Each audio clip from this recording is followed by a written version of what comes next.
ਸਤਿ ਸ਼੍ਰੀ ਅਕਾਲ। ਤੁਸੀਂ ਦੇਖ ਰਹੇ ਹੋ ਪੰਜਾਬ ਮੇਲ USA TV। ਮੈਂ ਹਾਂ ਵਰੁਣ ਕੌਰ ਮਾਨ। ਖਬਰਾਂ ਦੇ ਬੁਲੇਟਿਨ ਵਿੱਚ ਤੁਹਾਡਾ ਸਵਾਗਤ। ਖਬਰਾਂ ਦੇ ਬੁਲੇਟਿਨ ਦੇ sponsor real estate broker Mohan Cheema. Real estate ਦੀ ਦੁਨੀਆ 'ਚ ਮੰਨਿਆ ਪ੍ਰਮੰਨਿਆ ਨਾਮ। ਪੇਸ਼ ਨੇ ਪਹਿਲਾਂ ਚੋਣਵੀਆਂ ਖਬਰਾਂ।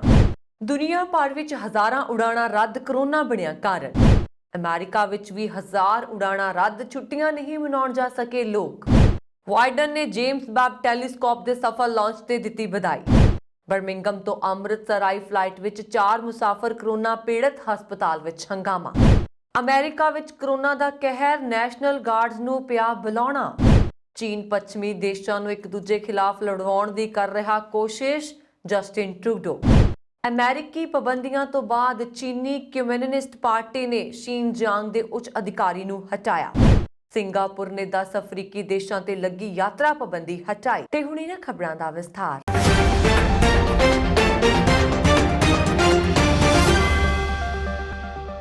ਦੁਨੀਆ ਦੇ ਕਈ ਦੇਸ਼ਾਂ ਵਿੱਚ ਲਗਾਤਾਰ ਦੂਜੇ ਸਾਲ ਕ੍ਰਿਸਮਸ ਫਿੱਕਾ ਰਿਹਾ। ਕਿਤੇ ਕਰੋਨਾ ਤੇ ਖਾਸ ਕਰਕੇ ਓਮਿਕਰੌਨ ਦੀ ਮਾਰ ਰਹੀ ਤੇ ਕਿਤੇ ਕੁਦਰਤੀ ਕਾਰਨਾਂ ਕਰਕੇ 에ਅਰ ਟ੍ਰੈਫਿਕ ਤੇ ਅਸਰ ਪਿਆ।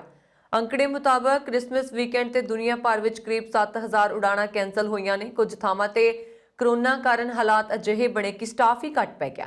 ਰਿਪੋਰਟ ਮੁਤਾਬਕ ਹਜ਼ਾਰਾਂ ਉਡਾਣਾਂ ਰੱਦ ਹੋਣ ਦਾ ਇੱਕ ਵੱਡਾ ਕਾਰਨ ਕੋਵਿਡ-19 ਰਿਹਾ। ਲਗਾਤਾਰ ਦੂਜੇ ਸਾਲ ਅਜਿਹਾ ਰਿਹਾ ਕਿ ਮਹਾਮਾਰੀ ਦੇ ਕਾਰਨ ਕ੍ਰਿਸਮਸ ਫਿੱਕਾ ਰਿਹਾ। ਹਜ਼ਾਰਾਂ ਲੋਕ ਕ੍ਰਿਸਮਸ ਦੇ ਲਈ ਘਰ ਨਹੀਂ ਪਹੁੰਚ ਸਕੇ। ਰਿਪੋਰਟ ਮੁਤਾਬਕ ਕਈ 에ਅਰਲਾਈਨ ਕੰਪਨੀਆਂ ਨੇ ਤਾਂ ਉਡਾਣਾਂ ਇਸ ਲਈ ਅਪਰੇਟ ਨਹੀਂ ਕੀਤੀਆਂ ਕਿਉਂਕਿ ਉਹਨਾਂ ਦੇ ਕੋਲ ਸਟਾਫ ਦੀ ਕਮੀ ਸੀ। ਉਡਾਣਾਂ ਤੇ ਨਜ਼ਰ ਰੱਖਣ flight aware data traffic website ਮੁਤਾਬਕ 7000 ਉਡਾਣਾਂ ਕੈਂਸਲ ਕੀਤੀਆਂ ਗਈਆਂ। ਰਿਪੋਰਟ ਮੁਤਾਬਕ ਚੀਨ ਅਤੇ ਅਮਰੀਕਾ ਦੀ 에ਅਰਲਾਈਨ ਕੰਪਨੀਆਂ ਨੂੰ ਸਭ ਤੋਂ ਜ਼ਿਆਦਾ ਨੁਕਸਾਨ ਝੱਲਣਾ ਪਿਆ। ਇਹਨਾਂ ਦੀਆਂ ਸੈਂਕੜੇ ਉਡਾਣਾਂ ਕੈਂਸਲ ਹੋਈਆਂ, ਕੁਝ ਬੇਹੱਦ ਦੇਰੀ ਨਾਲ ਚੱਲੀਆਂ। ਕ੍ਰਿਸਮਸ ਤੇ ਸਭ ਤੋਂ ਜ਼ਿਆਦਾ ਪਰੇਸ਼ਾਨੀ ਹੋਈ। ਉਡਾਣਾਂ ਕੈਂਸਲ ਹੋਣ ਦਾ ਵੱਡਾ ਕਾਰਨ ਕਰੂ ਮੈਂਬਰਾਂ ਦੇ ਕਰੋਨਾ ਪੋਜ਼ਿਟਿਵ ਹੋਣਾ ਰਿਹਾ। ਅਲ ਜਜ਼ੀਰਾ ਨੇ ਕਿਹਾ ਕਿ ਕਈ ਦੇਸ਼ਾਂ ਵਿੱਚ ਭਾਰੀ ਬਰਫ਼ਬਾਰੀ ਅਤੇ ਖਰਾਬ ਮੌਸਮ ਕਾਰਨ ਵੀ ਉਡਾਣਾਂ ਕੈਂਸਲ ਕਰਨੀਆਂ ਪਈਆਂ। ਕੁਝ ਸਟਾਫ ਮੈਂਬਰ ਅਜਿਹੇ ਵੀ ਸੀ ਜੋ ਖੁਦ ਤਾਂ ਪੋਜ਼ਿਟਿਵ ਨਹੀਂ ਸੀ, ਲੇਕਿਨ ਉਹ ਪੀੜਤ ਲੋਕਾਂ ਦੇ ਸੰਪਰਕ ਵਿੱਚ ਆਏ। ਇਸ ਕਾਰਨ ਉਹਨਾਂ ਵੀ ਆਈਸੋਲੇਸ਼ਨ ਵਿੱਚ ਭੇਜਣਾ ਪਿਆ। ਬੀਤੇ ਦਿਨ 2000 ਉਡਾਣਾਂ ਕੈਂਸਲ ਹੋਈਆਂ। ਇਹਨਾਂ ਵਿੱਚੋਂ 640 ਉਡਾਣਾਂ ਅਮਰੀਕੀ ਏਅਰਪੋਰਟ ਤੇ ਆਉਣ ਜਾਣ ਵਾਲੀਆਂ ਸਨ। ਡੈਲਟਾ, ਯੂਨਾਈਟਿਡ ਅਤੇ ਜੈਟ ਬਲੂ ਤੇ ਸਭ ਤੋਂ ਜ਼ਿਆਦਾ ਅਸਰ ਦੇਖਿਆ ਗਿਆ। ਯੂਨਾਈਟਿਡ ਨੇ ਪਹਿਲਾਂ ਹੀ ਕਹਿ ਦਿੱਤਾ ਸੀ ਕਿ ਕਰੋਨਾ ਅਤੇ ਨਵੇਂ ਵੈਰੀਐਂਟ ਓਮਿਕਰੌਨ ਕਾਰਨ ਦਿੱਕਤਾਂ ਆ ਸਕਦੀਆਂ ਨੇ। ਅਮਰੀਕਾ ਵਿੱਚ ਇਸ ਦਾ ਅਸਰ ਦੇਖਿਆ ਜਾ ਰਿਹਾ। ਚਾਈਨਾ ਈਸਟਰਨ ਦੀਆਂ 390 ਉਡਾਣਾਂ ਰੱਦ ਹੋਈਆਂ। ਚੀਨ ਵਿੱਚ ਕੁੱਲ ਮਿਲਾ ਕੇ 1000 ਉਡਾਣਾਂ ਕੈਂਸਲ ਹੋਈਆਂ। ਲੰਡਨ ਦੇ ਹੀਥਰੋ ਏਅਰਪੋਰਟ ਤੇ 60 ਉਡਾਣਾਂ ਟੇਕ ਆਫ ਨਹੀਂ ਕਰ ਸਕੀਆਂ। ਅਮਰੀਕਾ 'ਚ ਸਾਲ ਦੇ ਸਭ ਤੋਂ ਰੁਝੇਵੇਂ ਭਰੇ ਯਾਤਰਾ ਦੇ ਸਮੇਂ ਦੌਰਾਨ ਛੁੱਟੀਆਂ ਮਨਾਉਣ ਦੀ ਯੋਜਨਾ ਬਣਾਉਣ ਵਾਲੇ ਲੋਕਾਂ ਦੀਆਂ ਆਸਾਂ ਤੇ ਉਸ ਸਮੇਂ ਪਾਣੀ ਪਿਆ ਜਦੋਂ 에ਅਰਲਾਈਨਜ਼ ਨੇ ਸ਼ਨੀਚਰਵਾਰ ਨੂੰ ਸੈਂਕੜੇ ਉਡਾਣਾਂ ਰੱਦ ਕਰ ਦਿੱਤੀਆਂ ਸਨ। 에ਅਰਲਾਈਨਜ਼ ਨੇ ਇਸ ਫੈਸਲੇ ਲਈ ਕੋਵਿਡ-19 ਕਾਰਨ ਅਮਲੇ ਦੀ ਘਾਟ ਨੂੰ ਕਾਰਨ ਦੱਸਿਆ ਸੀ। ਉਡਾਣਾਂ ਦੀ ਜਾਣਕਾਰੀ ਰੱਖਣ ਵਾਲੀ ਵੈਬਸਾਈਟ ਫਲਾਈਟਵੇਅਰ ਨੇ ਦੱਸਿਆ ਕਿ ਸ਼ੁੱਕਰਵਾਰ ਨੂੰ ਰੱਦ ਕੀਤੀਆਂ ਗਈਆਂ 690 ਉਡਾਣਾਂ ਦੇ ਮੁਕਾਬਲੇ 'ਚ ਸ਼ਨੀਚਰਵਾਰ ਨੂੰ ਅਮਰੀਕਾ 'ਚ ਕਰੀਬ 1000 ਉਡਾਣਾਂ ਰੱਦ ਕਰ ਦਿੱਤੀਆਂ ਗਈਆਂ ਸਨ। ਐਤਵਾਰ ਲਈ 250 ਤੋਂ ਵਧੇਰੇ ਉਡਾਣਾਂ ਪਹਿਲਾਂ ਹੀ ਰੱਦ ਕੀਤੀਆਂ ਜਾ ਚੁੱਕੀਆਂ ਨੇ। ਉਂਝ ਫਲਾਈਟਵੇਅਰ ਨੇ ਉਡਾਣਾਂ ਦੇ ਰੱਦ ਹੋਣ ਦਾ ਕਾਰਨ ਸਪਸ਼ਟ ਨਹੀਂ ਕੀਤਾ। ਡੈਲਟਾ, ਯੂਨਾਈਟਿਡ ਅਤੇ ਜੈਟ ਬਲੂ ਨੇ ਸ਼ੁੱਕਰਵਾਰ ਨੂੰ ਕਿਹਾ ਸੀ ਕਿ ਓਮਿਕਰੌਨ ਸਰੂਪ ਕਾਰਨ ਅਮਲੇ ਦੀ ਸਮੀਖਿਆ ਹੋ ਰਹੀ ਹੈ, ਜਿਸ ਕਾਰਨ ਉਡਾਣਾਂ ਰੱਦ ਹੋ ਰਹੀਆਂ ਨੇ। ਯੂਨਾਈਟਿਡ ਦੀ ਤਰਜਮਾਨ ਮੈਡੀ ਕਿੰਗ ਨੇ ਕਿਹਾ ਕਿ ਅਮਲੇ ਦੀ ਘਾਟ ਉਡਾਣਾਂ ਰੱਦ ਹੋਣ ਦਾ ਕਾਰਨ ਬਣ ਰਹੀ ਹੈ ਅਤੇ ਇਹ ਸਪਸ਼ਟ ਨਹੀਂ ਹੈ ਕਿ ਉਡਾਣਾਂ ਕਿਸ ਸਮੇਂ ਤੇ ਸੁਚਾਰੂ ਢੰਗ ਨਾਲ ਸ਼ੁਰੂ ਹੋਣਗੀਆਂ। ਫਲਾਈਟਵੇਅਰ ਮੁਤਾਬਕ 3 에ਅਰਲਾਈਨਜ਼ ਨੇ ਸ਼ਨੀਚਰਵਾਰ ਨੂੰ ਨਿਰਧਾਰਤ ਆਪਣੀਆਂ 10% ਤੋਂ ਜ਼ਿਆਦਾ ਉਡਾਣਾਂ ਰੱਦ ਕਰ ਦਿੱਤੀਆਂ। ਅਮਰੀਕਨ 에ਅਰਲਾਈਨਜ਼ ਨੇ ਵੀ ਆਪਣੀਆਂ 90% ਤੋਂ ਜ਼ਿਆਦਾ ਉਡਾਣਾਂ ਰੱਦ ਕਰ ਦਿੱਤੀਆਂ। ਤਰਜਮਾਨ ਡਰੈਕ ਵਾਲਜ਼ ਨੇ ਕਿਹਾ ਕਿ ਕੋਵਿਡ ਨਾਲ ਸੰਬੰਧਿਤ ਦਿੱਕਤਾਂ ਕਾਰਨ ਉਡਾਣਾਂ ਰੱਦ ਹੋਈਆਂ ਨੇ। ਅਮਰੀਕਾ ਦੇ ਰਾਸ਼ਟਰਪਤੀ ਜੋ ਬਾਈਡਨ ਨੇ ਜੇਮਸ ਵੈਬ ਸਪੇਸ ਟੈਲੀਸਕੋਪ ਦੇ ਸਫਲ ਲਾਂਚ ਤੇ ਸਾਰਿਆਂ ਨੂੰ ਵਧਾਈ ਦਿੱਤੀ ਹੈ। ਬਾਈਡਨ ਨੇ ਸ਼ਨੀਵਾਰ ਨੂੰ ਟਵਿੱਟਰ ਤੇ ਕਿਹਾ ਕਿ ਰਾਸ਼ਟਰੀ ਐਰੋਨੌਟਿਕਸ ਐਂਡ ਸਪੇਸ ਐਡਮਿਨਿਸਟ੍ਰੇਸ਼ਨ ਅਤੇ ਉਹਨਾਂ ਸਾਰਿਆਂ ਨੂੰ ਵਧਾਈ ਜਿਨ੍ਹਾਂ ਨੇ ਜੇਮਸ ਵੈਬ ਟੈਲੀਸਕੋਪ ਨੂੰ ਸਫਲਤਾਪੂਰਵਕ ਲਾਂਚ ਕੀਤਾ। ਵੈਬ ਸ਼ਕਤੀ ਦੀ ਇੱਕ ਸ਼ਾਨਦਾਰ ਉਦਾਹਰਣ ਹੈ ਜੋ ਦਰਸਾਉਂਦੀ ਹੈ ਕਿ ਜੇਕਰ ਸਾਡੇ ਸੁਪਨੇ ਵੱਡੇ ਨੇ ਤਾਂ ਅਸੀਂ ਕੁਝ ਵੀ ਪ੍ਰਾਪਤ ਕਰ ਸਕਦੇ ਹਾਂ। ਰਾਸ਼ਟਰਪਤੀ ਨੇ ਕਿਹਾ ਕਿ ਜੇਮਸ ਵੈਬ ਟੈਲੀਸਕੋਪ ਪ੍ਰੋਜੈਕਟ ਕਾਫੀ ਜੋਖਮ ਭਰਿਆ ਕੰਮ ਸੀ, ਪਰ ਇਹ ਵੀ ਸੱਚ ਹੈ ਕਿ ਜੋਖਮ ਜਿੰਨਾ ਵੱਡਾ ਹੋਏਗਾ, ਜੋਖਮ ਹੋਏਗਾ, ਨਤੀਜਾ ਉਨਾ ਹੀ ਵੱਡਾ ਹੋਏਗਾ। ਅਤਿਆਧੁਨਿਕ ਜੇਮਸ ਵੈਬ ਟੈਲੀਸਕੋਪ ਨੂੰ ਸ਼ਨੀਵਾਰ ਨੂੰ ਫ੍ਰੈਂਚ ਗੁਆਨਾ ਦੇ ਕੌਰ ਸਪੇਸਪੋਰਟਸ ਤੇ ਏਰੀਅਨ 5 ਰਾਕਟ ਤੇ ਲਾਂਚ ਕੀਤਾ ਗਿਆ। ਇਸ ਤੋਂ ਪਹਿਲਾਂ ਮਸ਼ਹੂਰ ਹਬਲ ਟੈਲੀਸਕੋਪ ਹੁਣ ਤੱਕ ਦੀ ਸਭ ਤੋਂ ਵੱਡੀ ਅਤੇ ਸਭ ਤੋਂ ਸ਼ਕਤੀਸ਼ਾਲੀ ਦੂਰਬੀਨ ਸੀ, ਪਰ ਹੁਣ ਵੈਬ ਨੇ ਇਸ ਦੀ ਥਾਂ ਲੈ ਲਈ ਹੈ। ਇਹ ਵਰਤਮਾਨ ਵਿੱਚ ਧਰਤੀ ਤੋਂ 67,800 ਮੀਲ ਤੋਂ ਵੱਧ ਦੀ ਦੂਰੀ ਤੇ ਹੈ ਅਤੇ ਇਹ ਨਿਰੀਖਣ ਸਥਾਨ ਲੌਂਗ ਰੇਂਜ ਪੁਆਇੰਟ 2 ਵੱਲ ਜਾ ਰਿਹਾ, ਜੋ ਕਿ ਧਰਤੀ ਤੋਂ ਲਗਭਗ 1 ਮਿਲੀਅਨ ਮੀਲ ਹੈ। ਇਸ ਨੂੰ L2 ਤੱਕ ਪਹੁੰਚਣ ਲਈ ਲਗਾਤਾਰ 1 ਮਹੀਨਾ ਲੱਗੇਗਾ ਅਤੇ ਫਿਰ ਲਗਭਗ 6 ਮਹੀਨਿਆਂ ਦੇ ਅੰਦਰ ਇਹ ਬ੍ਰਹਿਮੰਡ ਦੀਆਂ ਤਸਵੀਰਾਂ ਭੇਜਣਾ ਸ਼ੁਰੂ ਕਰ ਦੇਗਾ। ਕੋਰੋਨਾ ਦੇ ਓਮਿਕਰੌਨ ਵੇਰੀਐਂਟ ਦੀ ਸੰਭਾਵਨਾ ਦੇ ਮੱਦੇਨਜ਼ਰ ਵਿਦੇਸ਼ ਤੋਂ ਆਉਣ ਵਾਲੇ ਮੁਸਾਫਰਾਂ ਦਾ ਅੰਮ੍ਰਿਤਸਰ ਏਅਰਪੋਰਟ ਤੇ ਕੋਰੋਨਾ ਟੈਸਟ ਕੀਤਾ ਜਾ ਰਿਹਾ। ਬੀਤੇ ਸ਼ਨੀਵਾਰ ਨੂੰ ਬਰਮਿੰਘਮ ਤੋਂ ਆਈ ਫਲਾਈਟ ਵਿੱਚ 4 ਮੁਸਾਫਰ ਕੋਰੋਨਾ ਪੋਜ਼ਿਟਿਵ ਪਾਏ ਗਏ। ਇਨ੍ਹਾਂ ਵਿੱਚੋਂ 2 ਹੁਸ਼ਿਆਰਪੁਰ, 1 ਜਲੰਧਰ ਅਤੇ 1 ਕਪੂਰਥਲਾ ਨਾਲ ਸੰਬੰਧਿਤ ਨੇ। ਸਾਰਿਆਂ ਨੂੰ ਗੁਰੂ ਨਾਨਕ ਦੇਵ ਹਸਪਤਾਲ ਵਿੱਚ ਆਈਸੋਲੇਟ ਕੀਤਾ ਗਿਆ। ਉਧਰ ਹਸਪਤਾਲਾਂ ਵਿੱਚ ਇਨ੍ਹਾਂ 4 ਮੁਸਾਫਰਾਂ ਨੇ ਕੋਰੋਨਾ ਟੈਸਟ ਤੇ ਸਵਾਲ ਚੁੱਕ ਦਿੱਤੇ ਨੇ। ਉਹਨਾਂ ਦਾ ਕਹਿਣਾ ਹੈ ਕਿ ਬਰਮਿੰਘਮ ਵਿੱਚ ਉਹਨਾਂ ਦਾ ਕੋਰੋਨਾ ਟੈਸਟ ਹੋਇਆ ਸੀ, ਉੱਥੇ ਤਾਂ ਉਹ ਰਿਪੋਰਟ ਨੈਗੇਟਿਵ ਆਈ ਸੀ। ਅਜਿਹੇ ਵਿੱਚ ਸਿਰਫ 24 ਘੰਟਿਆਂ 'ਚ ਹੀ ਉਹ ਪੋਜ਼ਿਟਿਵ ਕਿਵੇਂ ਹੋ ਗਏ? ਰਿਪੋਰਟ ਨੈਗੇਟਿਵ ਆਉਣ ਦਾ ਕਾਰਨ ਹੀ ਤਾਂ ਉਹਨਾਂ ਨੂੰ ਬਰਮਿੰਘਮ ਤੋਂ ਭਾਰਤ ਆਉਣ ਦੀ ਆਗਿਆ ਦਿੱਤੀ ਗਈ ਸੀ। ਇਸ ਗੱਲ ਨੂੰ ਲੈ ਕੇ ਉਹਨਾਂ ਨੇ ਹਸਪਤਾਲ ਵਿੱਚ ਦਾਖਲ ਹੋਣ ਤੋਂ ਮਨਾ ਕੀਤਾ ਹੈ, ਪਰ ਹਸਪਤਾਲ ਪ੍ਰਸ਼ਾਸਨ ਨੇ ਤਰਕ ਦਿੱਤਾ ਹੈ ਕਿ ਅੰਮ੍ਰਿਤਸਰ ਏਅਰਪੋਰਟ ਤੇ ਉਹਨਾਂ ਦਾ ਰੈਪਿਡ ਟੈਸਟ ਹੋਇਆ। ਹੁਣ ਉਹ ਉਹਨਾਂ ਦਾ RT-PCR ਟੈਸਟ ਕਰ ਰਹੇ ਨੇ। ਇਸ ਦੀ ਰਿਪੋਰਟ ਆਉਣ ਤੋਂ ਬਾਅਦ ਦੇਖਾਂਗੇ ਕਿ ਉਹ ਪੋਜ਼ਿਟਿਵ ਹਨ ਜਾਂ ਨੈਗੇਟਿਵ। ਉਧਰ RT-PCR ਟੈਸਟ ਦੇ ਨਾਲ ਹੀ ਡਾਕਟਰਾਂ ਨੇ ਇਹਨਾਂ ਦਾ ਸੈਂਪਲ ਜੀਨੋਮ ਸੀਕੁਐਂਸਿੰਗ ਲਈ ਭੇਜਣ ਦੀ ਗੱਲ ਕਹੀ ਹੈ, ਤਾਂ ਕਿ ਇਹ ਪਤਾ ਲਗਾਇਆ ਜਾ ਸਕੇ ਕਿ ਇਹ ਓਮਿਕਰੌਨ ਵੇਰੀਐਂਟ ਦੀ ਲਪੇਟ ਵਿੱਚ ਤਾਂ ਨਹੀਂ। ਇਸ ਦੇ ਲਈ ਸੈਂਪਲ ਦਿੱਲੀ ਭੇਜੇ ਜਾਣਗੇ। ਦਸੰਬਰ ਮਹੀਨੇ ਵਿੱਚ ਹੁਣ ਤੱਕ 8 ਵਿਦੇਸ਼ੀ ਕੋਰੋਨਾ ਪੀੜਤ ਪਾਏ ਜਾ ਚੁੱਕੇ ਨੇ। ਇਹਨਾਂ ਵਿੱਚੋਂ 4 ਦਾ ਸੈਂਪਲ ਜੀਨੋਮ ਸੀਕੁਐਂਸਿੰਗ ਲਈ ਭੇਜਿਆ ਗਿਆ, ਪਰ ਅੱਜ ਤੱਕ ਰਿਪੋਰਟ ਨਹੀਂ ਮਿਲੀ। ਖਾਸ ਗੱਲ ਇਹ ਹੈ ਕਿ 4 ਲੋਕ ਕੋਰੋਨਾ ਮੁਕਤ ਹੋ ਚੁੱਕੇ ਨੇ ਅਤੇ ਹਸਪਤਾਲ ਪ੍ਰਸ਼ਾਸਨ ਨੇ ਇਹਨਾਂ ਨੂੰ ਘਰ ਭੇਜ ਦਿੱਤਾ ਹੈ। ਅਮਰੀਕਾ ਵਿੱਚ ਕੋਰੋਨਾ ਵਾਇਰਸ ਦੇ ਮਾਮਲਿਆਂ ਦੇ ਕਾਰਨ ਹੁਣ ਡੈਲਟਾ ਨਹੀਂ, ਨਵਾਂ ਓਮਿਕਰੌਨ ਵੇਰੀਐਂਟ ਹੋ ਗਿਆ ਹੈ। ਇੱਥੇ 65% ਦੀ ਵਾਧੇ ਨਾਲ ਹੁਣ ਤੱਕ ਔਸਤਨ ਰੋਜ਼ਾਨਾ 1.97 ਲੱਖ ਨਵੇਂ ਕੇਸ ਆ ਰਹੇ ਨੇ। ਕੋਰੋਨਾ ਮਰੀਜ਼ਾਂ ਦੇ ਹਸਪਤਾਲਾਂ ਵਿੱਚ ਭਰਤੀ ਹੋਣ ਦੀ ਦਰ ਹੁਣ 10% ਦੀ ਵਾਧੇ ਨਾਲ 7000 ਮਰੀਜ਼ ਰੋਜ਼ਾਨਾ ਹੋ ਗਈ ਹੈ। ਹਫ਼ਤੇ ਭਰ ਦੇ ਔਸਤਨ ਦੇ ਅਨੁਸਾਰ ਮੌਤਾਂ ਵੀ 3% ਦੀ ਜ਼ਿਆਦਾ ਹੋ ਗਈਆਂ ਨੇ। ਅਮਰੀਕਾ ਦੇ ਇੰਡੀਆਨਾ, ਨਿਊ ਹੈਂਪਸ਼ਾਇਰ, ਨਿਊਯਾਰਕ ਅਤੇ ਮੈਸਾਚੁਸੇਟਸ ਵਿੱਚ ਹਸਪਤਾਲਾਂ ਵਿੱਚ ਵਿਵਸਥਾ ਕਾਇਮ ਰੱਖਣ ਲਈ ਨੈਸ਼ਨਲ ਗਾਰਡਸ ਨੂੰ ਬੁਲਾਇਆ ਗਿਆ। ਅਮਰੀਕੀ ਪੀਡੀਆਟ੍ਰਿਕ ਅਕੈਡਮੀ ਦੇ ਅਨੁਸਾਰ ਪਿਛਲੇ ਹਫ਼ਤੇ ਦੀ ਤੁਲਨਾ ਵਿੱਚ 18 ਸਾਲ ਤੋਂ ਘੱਟ ਉਮਰ ਦੇ ਬੱਚਿਆਂ ਵਿੱਚ 1.70 ਲੱਖ ਕੇਸ ਜ਼ਿਆਦਾ ਆਏ। ਦੂਜੇ ਪਾਸੇ ਨਿਊਯਾਰਕ ਵਿੱਚ ਓਮਿਕਰੌਨ ਦੇ ਮਾਮਲੇ ਵਧਣ ਦੇ ਨਾਲ ਹੀ ਹਸਪਤਾਲ ਵਿੱਚ ਭਰਤੀ ਹੋਣ ਵਾਲੇ ਬੱਚਿਆਂ ਦੀ ਗਿਣਤੀ ਵੱਧ ਰਹੀ ਹੈ। ਨਿਊਯਾਰਕ ਸਿਹਤ ਵਿਭਾਗ ਮੁਤਾਬਕ ਹਸਪਤਾਲ ਵਿੱਚ ਭਰਤੀ ਹੋਣ ਵਾਲੇ 18 ਸਾਲ ਤੋਂ ਜ਼ਿਆਦਾ ਉਮਰ ਦੇ ਕੋਰੋਨਾ ਮਰੀਜ਼ਾਂ ਵਿੱਚ 4 ਗੁਣਾ ਵਾਧਾ ਹੋਇਆ। ਇਹਨਾਂ ਵਿੱਚ ਕਰੀਬ ਅੱਧੇ ਪੀੜਤਾਂ ਦੀ ਉਮਰ 5 ਸਾਲ ਤੋਂ ਘੱਟ ਹੈ। ਦੱਸਦੇ ਚੱਲੀਏ ਕਿ ਆਸਟ੍ਰੇਲੀਆ ਵਿੱਚ ਕੋਰੋਨਾ ਦੇ ਓਮਿਕਰੌਨ ਵੇਰੀਐਂਟ ਨਾਲ ਪਹਿਲੀ ਮੌਤ ਹੋ ਗਈ ਹੈ। ਨਿਊ ਸਾਊਥ ਵੇਲਜ਼ ਸੂਬੇ ਵਿੱਚ 80 ਸਾਲਾ ਓਮਿਕਰੌਨ ਬਜ਼ੁਰਗ ਦੀ ਹਸਪਤਾਲ ਵਿੱਚ ਮੌਤ ਹੋ ਗਈ ਹੈ। ਇਸ ਵਿਅਕਤੀ ਨੂੰ ਲੈ ਕੇ ਕੋਰੋਨਾ ਦੇ ਟੀਕੇ ਲਗਵਾਏ ਹੋਏ ਸੀ, ਲੇਕਿਨ ਉਮਰ ਨਾਲ ਜੁੜੀ ਕਈ ਬਿਮਾਰੀਆਂ ਨਾਲ ਜੂਝ ਰਿਹਾ ਸੀ। ਨਿਊ ਸਾਊਥ ਵੇਲਜ਼ ਆਸਟ੍ਰੇਲੀਆ ਦਾ ਸਭ ਤੋਂ ਜ਼ਿਆਦਾ ਜਨਸੰਖਿਆ ਵਾਲਾ ਸੂਬਾ ਹੈ। ਸੋਮਵਾਰ ਨੂੰ 6000 ਤੋਂ ਜ਼ਿਆਦਾ ਕੋਰੋਨਾ ਕੇਸ ਮਿਲੇ। ਕੈਨੇਡਾ ਦੇ ਪ੍ਰਧਾਨ ਮੰਤਰੀ ਜਸਟਿਨ ਟਰੂਡੋ ਨੇ ਪੱਛਮੀ ਦੇਸ਼ਾਂ ਨੂੰ ਚੀਨ ਦੀ ਸਾਜ਼ਿਸ਼ ਦੇ ਖਿਲਾਫ ਆਗਾਹ ਕੀਤਾ ਹੈ। ਟਰੂਡੋ ਨੇ ਕਿਹਾ ਕਿ ਪੱਛਮੀ ਦੇਸ਼ਾਂ ਨੂੰ ਚੀਨ ਦੀ ਸਾਜ਼ਿਸ਼ ਦੇ ਖਿਲਾਫ ਚੌਕਸ ਹੋ ਜਾਣ ਦੀ ਜ਼ਰੂਰਤ ਹੈ। ਚੀਨ ਪੱਛਮੀ ਦੇਸ਼ਾਂ ਨੂੰ ਇੱਕ ਦੂਜੇ ਦੇ ਖਿਲਾਫ ਲੜਾਉਣ ਦੀ ਕੋਸ਼ਿਸ਼ ਕਰ ਰਿਹਾ ਤਾਂ ਕਿ ਉਹ ਵਰਲਡ ਇਕਨੋਮੀ ਅਤੇ ਮਾਰਕੀਟ ਤੇ ਇਕੱਠੇ ਕਬਜ਼ਾ ਕਰ ਸਕਣ। ਹੁਣ ਸਮਾਂ ਆ ਗਿਆ ਕਿ ਸਾਰੇ ਪੱਛਮੀ ਦੇਸ਼ ਚੀਨ ਦੀ ਸਾਜ਼ਿਸ਼ਾਂ ਦਾ ਮਿਲ ਕੇ ਜਵਾਬ ਦੇਣਗੇ। ਅਮਰੀਕੀ ਸੈਨੇਟਰ ਟੌਮ ਲੈਂਥਲ ਨੇ ਵੀ ਇਸੇ ਤਰ੍ਹਾਂ ਦੀ ਗੱਲ ਕਹੀ ਸੀ। ਅਮਰੀਕਾ ਨੇ ਹਾਲ ਹੀ ਵਿੱਚ ਚੀਨ ਦੀ ਕੁਝ ਕੰਪਨੀਆਂ ਦੇ ਖਿਲਾਫ ਪਾਬੰਦੀ ਲਗਾਈ ਹੈ।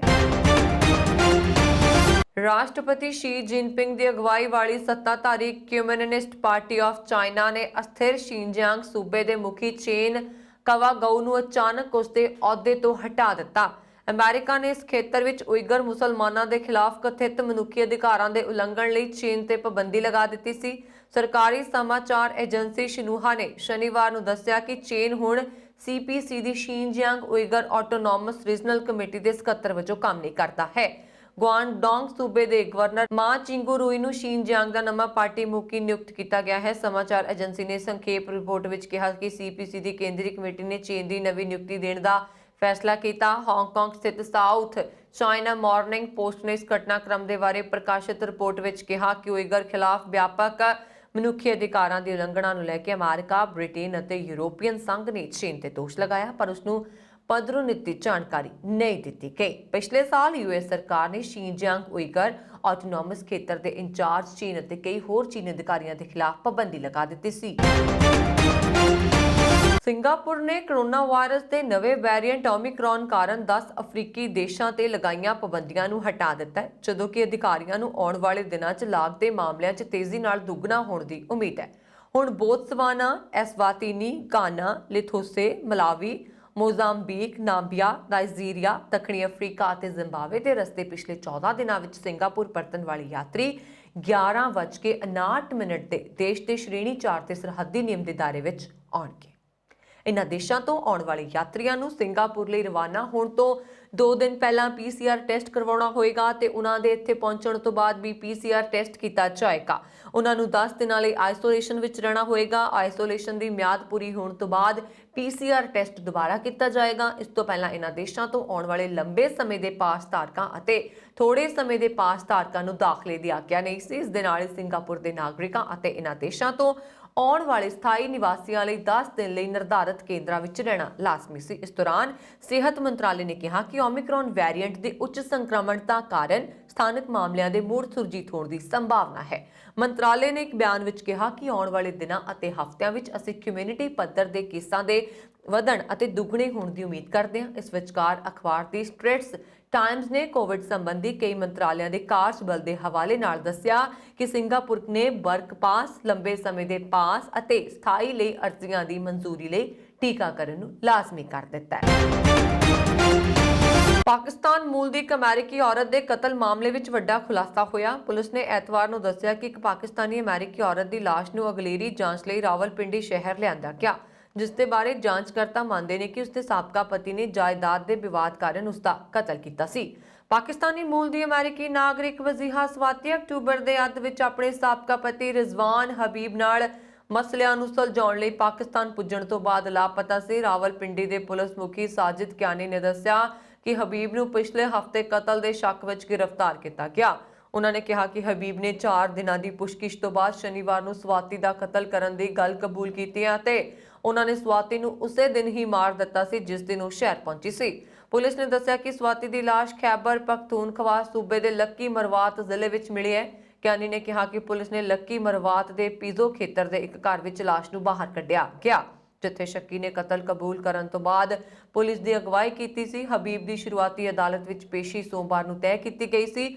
ਉਹ ਹਿਰਾਸਤ ਵਿੱਚ ਨਹੀਂ ਪਹੁੰਚ ਸਕਿਆ ਤੇ ਇਹ ਤੁਰੰਤ ਸਪਸ਼ਟ ਨਹੀਂ ਹੋ ਸਕਿਆ ਕਿ ਉਸ ਕੋਲ ਕਾਨੂੰਨੀ ਪ੍ਰਤੀਨਿਧਤਾ ਸੀ ਜਾਂ ਨਹੀਂ। ਪੁਲਿਸ ਨੇ ਕਿਹਾ ਕਿ ਸ਼ੁਰੂਆਤ ਵਿੱਚ ਸਵਾਤੀ ਦੇ ਲਾਪਤਾ ਹੋਣ ਬਾਰੇ ਸ਼ਿਕਾਇਤ ਦਰਜ ਕਰਵਾਈ ਗਈ ਸੀ ਅਤੇ ਬਾਅਦ ਦੀ ਜਾਂਚ ਦੌਰਾਨ ਅਮਰੀਕੀ ਦੂਤਵਾਸ ਨੇ ਅਧਿਕਾਰੀਆਂ ਨੂੰ ਉਸ ਨੂੰ ਲੱਭਣ ਵਿੱਚ ਸਹਾਇਤਾ ਲਈ ਪੁਲਿਸ ਨਾਲ ਸੰਪਰਕ ਕੀਤਾ। ਇਹ ਤੁਰੰਤ ਸਪਸ਼ਟ ਨਹੀਂ ਹੋ ਸਕਿਆ ਕਿ ਸਵਾਤੀ ਕਿੱਥੇ ਰਹਿੰਦੀ ਸੀ। ਭਾਰਤੀ ਅਮਰੀਕੀ ਡਾਕਟਰ ਅਸ਼ਵਿਨ ਵਾਸਨ ਨੂੰ ਨਿਊਯਾਰਕ ਸਿਟੀ ਦੇ ਚੁਣੇ ਹੋਏ ਮੇਅਰ ਐਰਿਕ ਐਡਮਜ਼ ਨੇ ਬੀਤੇ ਦਿਨ ਸਿਹਤ ਕਮਿਸ਼ਨਰ ਬਣਾਉਣ ਦੀ ਘੋਸ਼ਣਾ ਕੀਤੀ ਹੈ। ਅਸ਼ਵਿਨ ਵਾਸਨ MD PhD ਹਨ ਅਤੇ ਫਾਊਂਟੇਨ ਹਾਊਸ ਦੇ ਪ੍ਰਧਾਨ ਅਤੇ CEO ਵੀ ਹਨ। ਭਾਰਤੀ ਅਮਰੀਕੀ ਡਾਕਟਰ ਅਸ਼ਵਿਨ ਵਾਸਨ ਕਮਿਸ਼ਨਰ ਹੋਣਗੇ, ਜਿੱਥੇ ਉਹ ਅੰਤਰਿਮ ਵਿੱਚ ਪਬਲਿਕ ਹੈਲਥ ਲਈ ਸੀਨੀਅਰ ਸਲਾਹਕਾਰ ਵਜੋਂ ਕੰਮ ਕਰਨਗੇ। ਇੱਕ ਪ੍ਰੈਸ ਰਿਲੀਜ਼ ਵਿੱਚ ਕਿਹਾ ਗਿਆ ਹੈ ਕਿ ਨਿਯੁਕਤੀਆਂ ਨਿਰੰਤਰਤਾ ਅਤੇ ਲੀਡਰਸ਼ਿਪ ਦੇ ਇੱਕ ਸਹਿਜ ਪਰਿਵਰਤਨ ਨੂੰ ਯਕੀਨੀ ਬਣਾਉਣਗੀਆਂ, ਕਿਉਂਕਿ ਨਿਊਯਾਰਕ ਸਿਟੀ ਓਮਿਕਰੌਨ ਵੇਰੀਐਂਟ ਕਾਰਨ ਕੋਵਿਡ-19 ਦੇ ਮਾਮਲਿਆਂ ਵਿੱਚ ਵਾਧੇ ਦਾ ਮੁਕਾਬਲਾ ਕਰ ਰਹੀ ਹੈ। ਹੈਲਥ ਕਮਿਸ਼ਨਰ ਕੋਵਿਡ-19 ਮਹਾਮਾਰੀ ਨਾਲ ਸੰਬੰਧਿਤ ਸਾਰੀਆਂ ਨੀਤੀਆਂ ਤੇ ਮੇਅਰ ਐਡਮਜ਼ ਦੇ ਮੁੱਖ ਆਗੂ ਅਤੇ ਸਲਾਹਕਾਰ ਵਜੋਂ ਕੰਮ ਕਰੇਗਾ, ਜਿਵੇਂ ਕਿ ਓਮਿਕਰੌਨ ਕੇਸ। ਐਡਮਜ਼ ਨੇ ਸਹਿਜ ਤਬਦੀਲੀ ਦੀ ਮਹੱਤਤਾ ਤੇ ਜ਼ੋਰ ਦਿੱਤਾ ਹੈ, ਜੋ ਨਿਊਯਾਰਕ ਸਿਟੀ ਦੇ ਕੋਵਿਡ ਪ੍ਰਤੀਕਿਰਿਆ ਨੂੰ ਪ੍ਰਭਾਵੀ ਰਹਿਣ ਦੀ ਆਗਿਆ ਦਿੰਦਾ ਹੈ।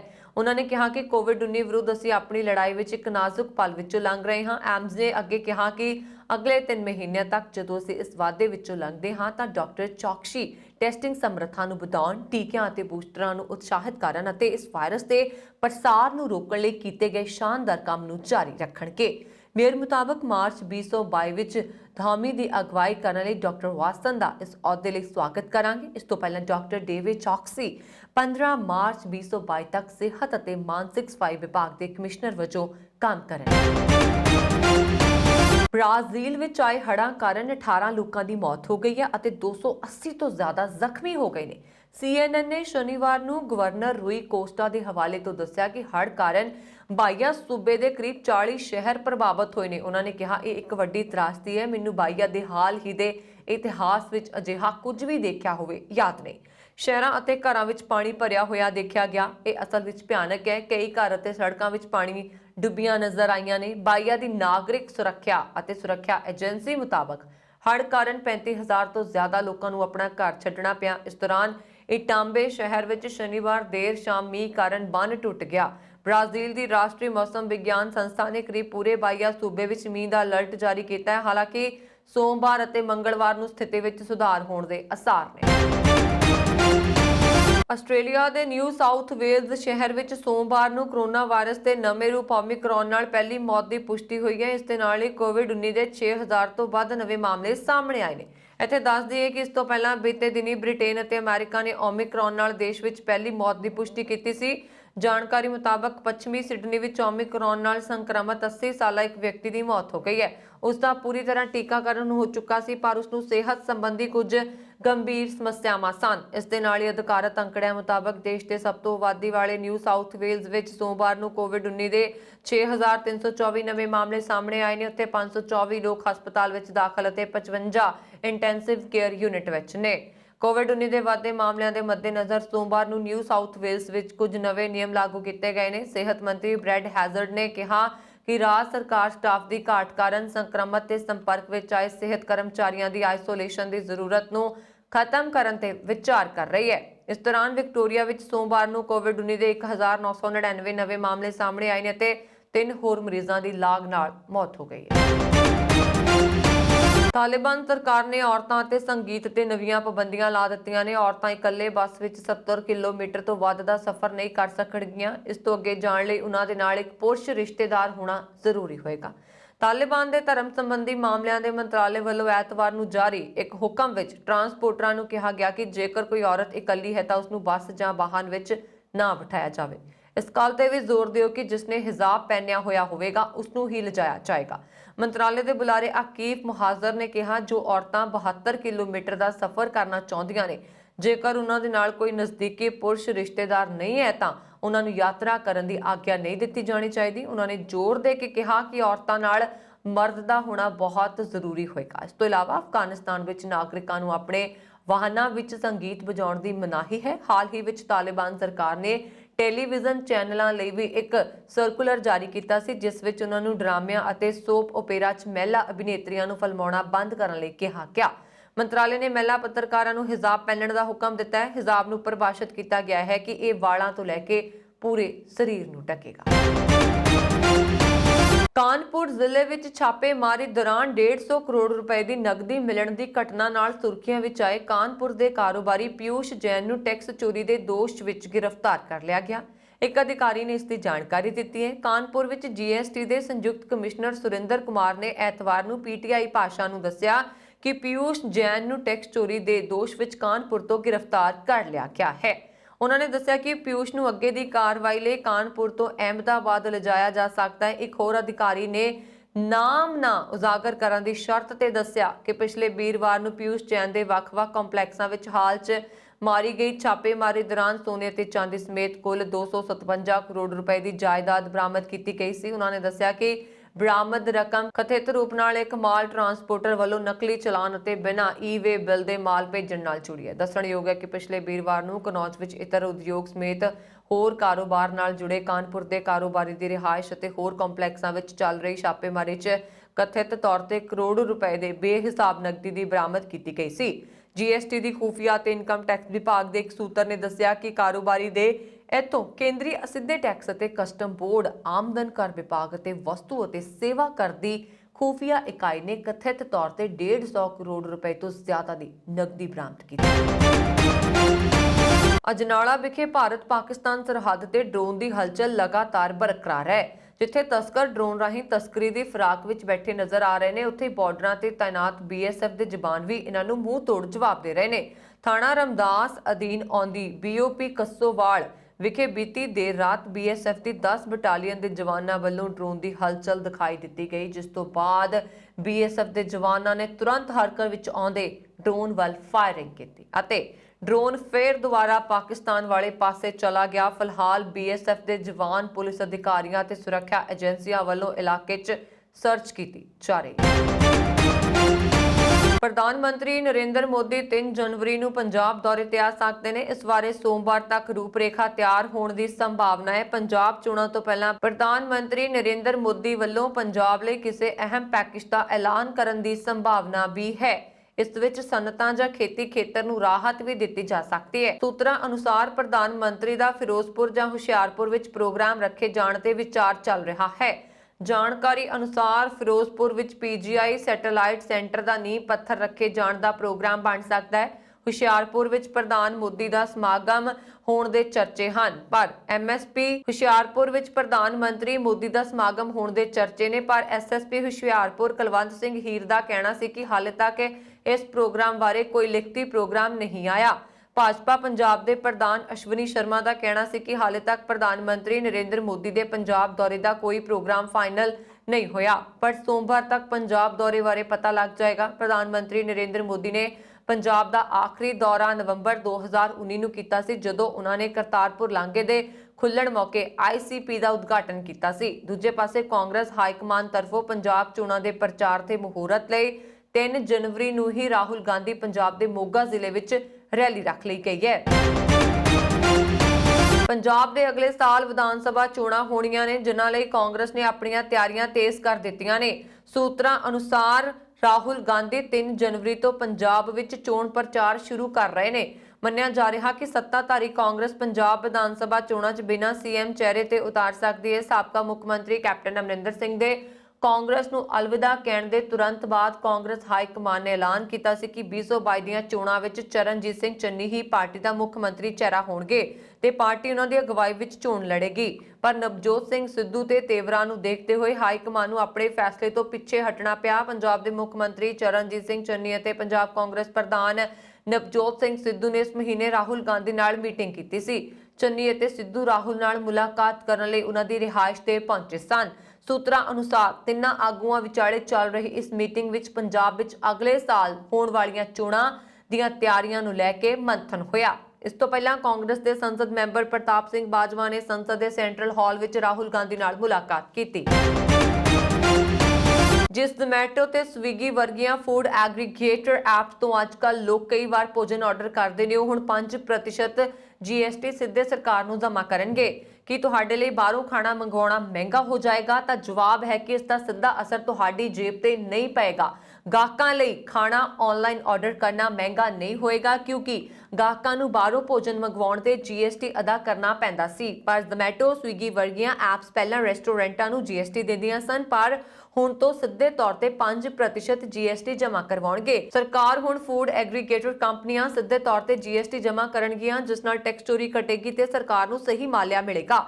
GST ਦੇ ਨਵੇਂ ਨਿਯਮਾਂ ਤੋਂ ਬਾਅਦ ਫੂਡ ਐਗਰੀਗੇਟਰ ਐਪਸ ਦੀ ਜ਼ਿੰਮੇਵਾਰੀ ਹੋਏਗੀ ਕਿ ਉਹ ਉਹਨਾਂ ਰੈਸਟੋਰੈਂਟਾਂ ਤੋਂ ਟੈਕਸ ਵਸੂਲਣ ਤੇ ਇਸ ਨੂੰ ਸਰਕਾਰ ਨੂੰ ਜਮ੍ਹਾਂ ਕਰਵਾਉਣ। ਪਹਿਲਾਂ ਰੈਸਟੋਰੈਂਟ GST ਵਸੂਲਦੇ ਸਨ, ਪਰ ਇਸ ਨੂੰ ਸਰਕਾਰ ਕੋਲ ਜਮ੍ਹਾਂ ਕਰਵਾਉਣ ਵਿੱਚ ਬੇਨਿਯਮੀ ਰਹਿੰਦੀ ਸੀ। GST ਕੌਂਸਲ ਨੇ ਹਾਲ ਹੀ ਵਿੱਚ ਫੈਸਲਾ ਕੀਤਾ ਕਿ ਫੂਡ ਐਗਰੀਗੇਟਰ ਐਪ ਤੇ ਆਰਡਰ ਕੀਤੇ ਗਏ ਖਾਣੇ ਤੇ ਮਿਲਣ ਵਾਲੀ GST ਰਕਮ ਦਾ ਹਿੱਸਾ ਰੈਸਟੋਰੈਂਟ ਨੂੰ ਨਹੀਂ ਦੇਣਗੇ, ਸਗੋਂ ਖੁਦ ਸਰਕਾਰ ਨੂੰ GST ਦੀ ਰਕਮ ਦਾ 5% ਅਦਾ ਕਰਨਗੇ। ਵਿੱਤ ਮੰਤਰੀ ਨਿਰਮਲਾ ਸੀਤਾਰਮਨ ਨੇ ਵੀ ਸਪਸ਼ਟ ਕੀਤਾ ਸੀ ਕਿ ਇਹ ਕੋਈ ਨਵਾਂ ਟੈਕਸ ਨਹੀਂ ਹੈ, ਸਿਰਫ ਇਸ ਨੂੰ ਸਰਕਾਰੀ ਖਜ਼ਾਨੇ 'ਚ ਜਮ੍ਹਾਂ ਕਰਵਾਉਣ ਦਾ ਰੂਪ ਬਦਲ ਗਿਆ ਤਾਂ ਜੋ ਟੈਕਸ ਚੋਰੀ ਨੂੰ ਰੋਕਿਆ ਜਾ ਸਕੇ। ਇਹ ਸਨ ਹੁਣ ਤੱਕ ਦੀਆਂ ਖਬਰਾਂ। ਮੈਨੂੰ ਵਰੁਣ ਕੌਰ ਮਾਨ ਨੂੰ ਦਿਓ ਆਗਿਆ। ਹੋਰ ਖਬਰਾਂ ਦੇ ਲਈ ਸਾਡਾ YouTube ਚੈਨਲ ਪੰਜਾਬ ਮੇਲ USA TV ਜ਼ਰੂਰ ਸਬਸਕ੍ਰਾਈਬ ਕਰੋ। ਸਤਿ ਸ਼੍ਰੀ ਅਕਾਲ।